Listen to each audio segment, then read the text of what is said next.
পুলিশদের ঘৃণা করবে সাধারণ মানুষ, বিবেক সম্পন্ন বুদ্ধিজীবীরাও। আপনারা সবাই ভুলে যাবেন AK-47 মতো মারাত্মক অস্ত্র পাওয়া গিয়েছিল আসামিদের কাছে। যদি জনগণের কাছে ধরা পড়ে ওই আসামিরা গণপিটুনিতে মারা যেত, আপনারাই বলতেন ভালো হয়েছে, পুলিশের কাছে গেলে ছাড়া পেয়ে যেত। একটা কথা মনে রাখবেন, পুলিশ কখনো আসামি ছাড়ে না। আসামি ছাড়ার অধিকার শুধুমাত্র বিচার বিভাগের। বলুন তো, AK-47 মতো রাইফেল কেন এদেশে আসবে, যা শুধু যুদ্ধক্ষেত্রে ব্যবহৃত হবে? কেন AK-47 বাংলাদেশে আসছে?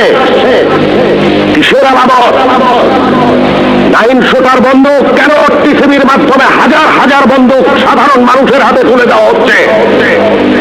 কেন?